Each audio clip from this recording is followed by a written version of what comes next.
పొదలకూరులో YSR Congress party ఎన్నికల ప్రచార కార్యాలయాన్ని రాష్ట్ర వ్యవసాయ శాఖ మంత్రి కాకాని గోవర్ధన్ రెడ్డి ప్రారంభించారు.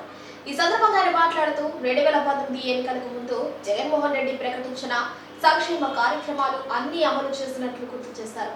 చెప్పినటువంటి హామీలను నిలబెట్టుకుని జగన్మోహన్ రెడ్డి ప్రజల వద్దకు వచ్చి మీ హామీను నిలబెట్టుకున్నాను, మీరు నాకు ఆశీస్సులు అందించండి కోరుతున్నారని తెలిపారు. 2014 ఎన్నికల ముందు టీడీపీ, జనసేన, బీజేపీ ఒకటే అనేక హామీలు ఇచ్చి ఒక్క హామీని కూడా నిలబెట్టుకోలేదన్నారు. ఈరోజు ఒకసారి చూస్తే రాష్ట్రంలో వైఎస్ఆర్ కాంగ్రెస్ పార్టీ అధికారంలో ఉంది. జగన్మోహన్ రెడ్డి గారు ముఖ్యమంత్రిగా ఉన్నాడు.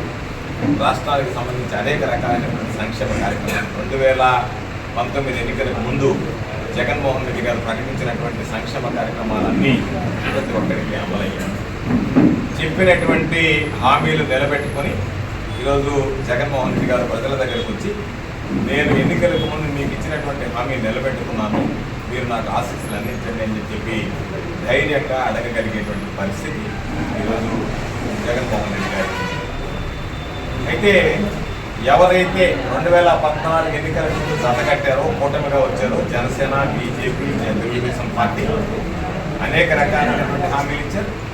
ఏ ఒక్క హామీలను కూడా నెరవేర్చినటువంటి పరిస్థితి లేదు. దానికి సంబంధించి ప్రత్యేక హోదా కావచ్చు, పోలవరం కావచ్చు, అనేక రకాలైనటువంటి హామీలు ఇచ్చారు. 5 సంవత్సరాలు ముగ్గురు కలిసి కూటమిగా అధికారంలో ఉన్నారు. కొద్ది రోజుల తర్వాత ముగ్గురు దమ్ముకున్నారు. ఒకరి మీద ఒకరు విమర్శనాస్త్రాలు సంధిస్తున్నారు.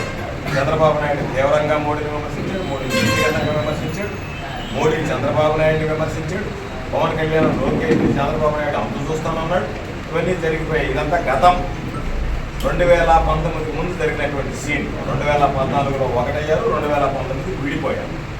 మరలా ఈరోజు జగన్మోహన్ రెడ్డి గారు బలమైనటువంటి శక్తిగా అవతరించారు కాబట్టి జగన్మోహన్ రెడ్డి గారిని దీటుగా సమాధానం చెప్పలేము, గెలవలేము అనేటువంటి లక్ష్యంతో మరలా ముగ్గురు ఒకటై కూటమిగా ఏర్పడి 2014లో ఏదైతే జరిగిందో అదే మరలా తిరిగి ఆంధ్ర రాష్ట్రంలో పునరావృతం అవుతుంది. 2024 ఎన్నికల్లో ముగ్గురు కలిసి జగన్మోహన్ రెడ్డి గారు స్పష్టంగా ఒక మాట చెప్పాడు, మాది సెక్యులర్ పార్టీ, మతతత్వ పార్టీలతో మాకు పొత్తు ఉండదు, మతతత్వ పార్టీలను మేము విశ్వసించము, ఏదైనా సరే రాష్ట్ర ప్రయోజనాల కోసం కేంద్రంలో ఉన్నటువంటి ప్రభుత్వాన్ని అనుసరించి మాకు ఇష్టమైనటువంటి పనులు, రాష్ట్రానికి అభివృద్ధి కలిగేటువంటి పనులు, ఈ దేశ ప్రజలకు సంబంధించి తీసుకునేటువంటి నిర్ణయాలని మేము ఏదైనా వాటికి సంబంధించి మద్దతు ఇస్తామేమో కానీ రాష్ట్ర ప్రజల ప్రయోజనాన్ని పణంగా పెట్టి ఏ రోజు కూడా చేయమనేటువంటి మాట ఈరోజు స్పష్టం చేయడం జరిగింది. రాష్ట్ర ప్రయోజనాలు నాకు ముఖ్యం, నాకు ఇతర ప్రయోజనాలు పార్టీ అవసరం లేదని చెప్పి ఆయన స్పష్టంగా ఆంధ్ర రాష్ట్రంలో జరిగినటువంటి ఒక సమావేశంలో, ఒక బహిరంగ సభలో ప్రధానమంత్రి సమక్షంలోనే చెప్పడం జరిగింది. అది జగన్మోహన్ రెడ్డి గారికి ఉన్నటువంటి కమిట్మెంట్.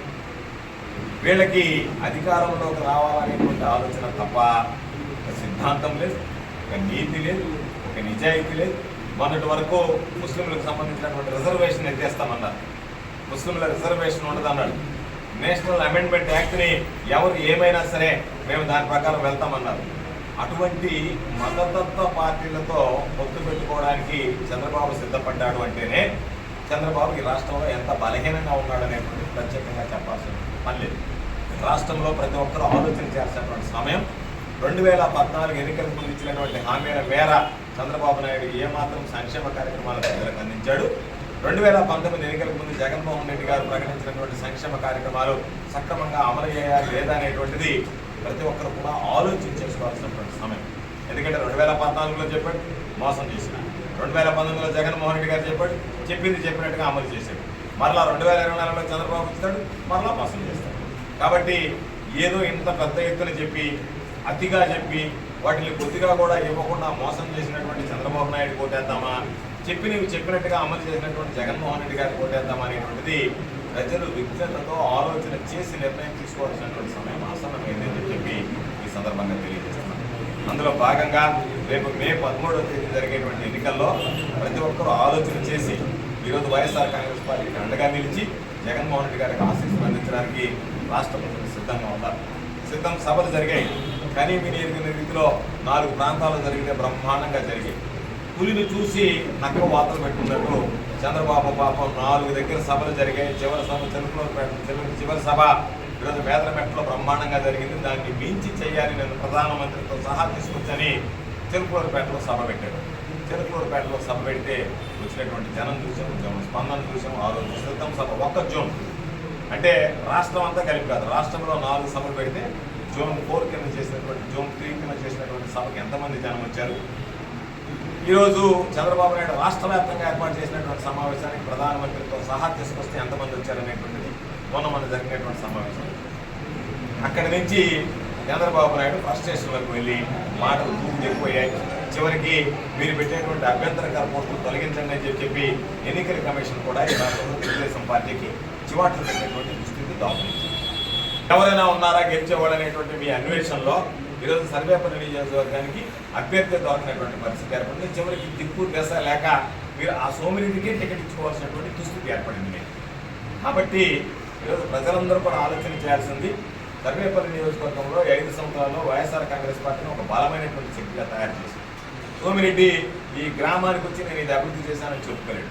గ్రామంలోకి వెళ్ళడం, రాళ్ల గుట్టలు ఏదన్నా ఉంటే వాళ్ళ దగ్గరికి వెళ్ళడం, ఆ రాళ్ల గుట్టల దగ్గరికి ఎన్ని ఓవర్ రెడీ అని చెప్పడం, ఎవడన్నా గ్రావెల్ దొరుకుంటే నా దగ్గరికి వెళ్ళి మాట్లాడడం. నీకు సిగ్గు శరణం ఉంటే, నీకు నీతి నిజాయితీ ఉంటే, నీకు ధైర్యం ఉంటే నా మీద నువ్వు చేసేటువంటి ఒక ఆరోపణ సిగ్గు ఉండాలి నీకు మాట్లాడాలి. ఎందుకంటే నీకు సిగ్గు అనేటువంటిది లేదు కాబట్టి మాట్లాడుతుంది. నీకు సిగ్గు శరం ఉంటే గతంలో నువ్వు ఎన్ని ఆరోపణలు చేసావు. సిబిఐకి కోర్టులో జరిగినటువంటి దొంగతనం మీద నువ్వు మాట్లాడావు. నేను ధైర్యంగా సిబిఐ విచారణ చెప్పాను. నువ్వు కానీ చంద్రబాబు నాయుడు కానీ ఏదైనా ఒక విషయంలో సిబిఐ విచారణ మీరు ఎదుర్కోవడానికి సిద్ధంగా ఉన్నారా? 100 ఆరోపణలు ఉన్నాయి నీ మీద. ఏ ఒక్క ఆరోపణకైనా నువ్వు ఎదుర్కోవడానికి సిద్ధంగా ఉన్నావా? సిబిఐ విచారణ జరిపి దీనిలో గోవర్ధనుడికి సందర్భం ఎటువంటి సంబంధం లేదు అని చెప్పి క్లీన్ చెప్పించారు. ఆ రోజు కోర్టుకు వెళ్తే ధైర్యంగా చెప్పాం, మీలాగా కోర్టులో స్టేజ్ తెచ్చుకోరా, ఎస్ సిద్ధంగా ఉన్నాం, సిబిఐ విచారణకు నేను సిద్ధం అని చెప్పాను. సిబిఐ విచారణ జరిగింది. విచారణ జరిగిన తర్వాత ఏం జరిగింది? దీనిలో గోవర్ధన్ రెడ్డి పాత్ర లేదు అనేటువంటిది సిబిఐ ఈరోజు తేటతలం చేసింది. ఆ రోజు మాట్లాడినటువంటి ఆ నోటితోనే ఈరోజు అబద్ధాల కంపు ఈరోజు కొడుతుంది. కాబట్టి ఆ రోజు చెప్పినటువంటి దానికి నువ్వు సమాధానం చెప్పగలవా? నువ్వు చేసినటువంటి ఆరోపణలో వాస్తవం లేదనేటువంటి సర్వేపల్లి నియోజకవర్గ ప్రజలకు తెలియదా? ఆడలేక మధ్యలో ఓడు అని చెప్పి నువ్వు గెలవలేక, ఏమీ పని చేయలేక, నిద్రలేస్తే ప్రజల్లో తిరగలేక, నువ్వు చేసినటువంటి అభివృద్ధిని చెప్పుకోలేక, ఎక్కడెక్కడో జరిగేటువంటి వాటి దగ్గరికి వెళ్ళి ఇవన్నీ గోవర్ధన్ రెడ్డికి సంబంధం ఉందని చెప్పుకునేటువంటి స్థాయికి నువ్వు దిగజారిపోయావంటేనే ఇలాంటి వ్యక్తి ప్రజల జీవితానికి అనుకూలాన్ని సందర్భంగా